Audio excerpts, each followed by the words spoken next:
Last night, New Hampshire, interesting, and some clear results from there. Mitt Romney wins with 39% of the vote. Ron Paul comes in second with 23% of the vote. Huntsman at 17, Gingrich at 10, Santorum at 9, but they were really close between Gingrich and Santorum, but Gingrich did finish above him, and then Perry at a pathetic 1%. So what are the ramifications of this? Now, Huffington Post has a headline saying, after 5 years, Mitt Romney still can't get to 40%. Oh, come on. No, that's totally unfair.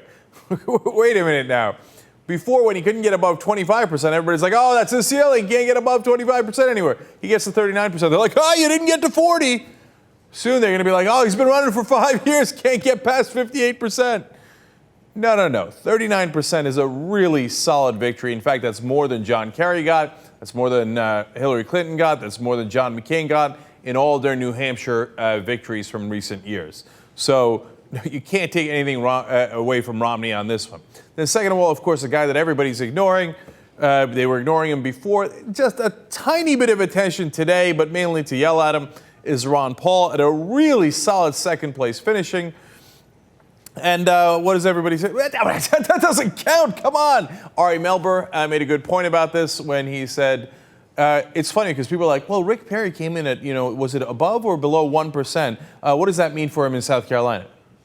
Who cares what it means for him in South Carolina? He came in at 1%. How is he more electable than Ron Paul, who came in at 23%? And, was off of the lead in Iowa by 2 or 3 percentage points, comes in a solid second in New Hampshire. There should be a conversation about whether Ron Paul can beat Mitt Romney, but apparently no one in the press outside of us is willing to have that conversation at all. And we had another exciting moment with Ron Paul this morning when he goes on Morning Joe, and he's going to get in a fight with Mark Halperin. It's going to be interesting to see whose side I'm on, because normally, half of what Paul says I agree with. Halperin, I can't stand.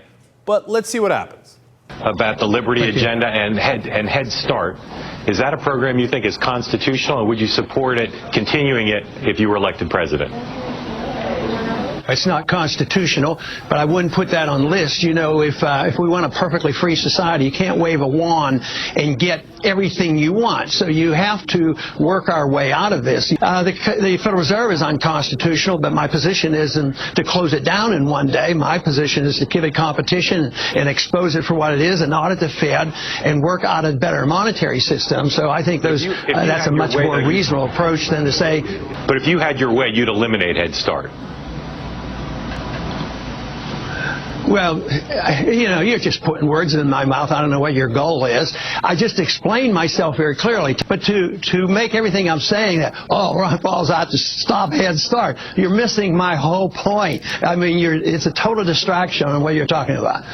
Look, I'm really split on this because I know what Halperin's trying to do. And by the way, Halperin voted clearly overwhelming #1 political hack on Salon's list of hack journalists.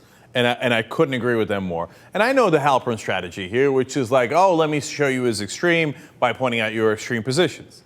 But overall, I don't think it's an unfair question because he does have those positions.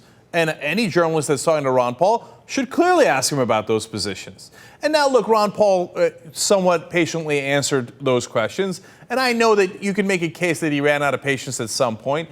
But it seems to me that the Paul camp has been doing this strategy that they have now fallen in love with, which is blame the media. It's kind of cheap strategy, if you ask me, where they went after Dana Bash because she asked a question about how a voter couldn't shake his hand. It's a pretty benign question. They're like, how could Dana Bash's Sienna do this to us? And they cut off the interview, and all the Ron Paul people are excited about that on the internet. And here, when he does it to Halperin, I'm sure they'll get excited as well. And Halperin, I'm not sorry that it's being done to him. But at the same time, when you look at the actual question, would you get rid of Head Start?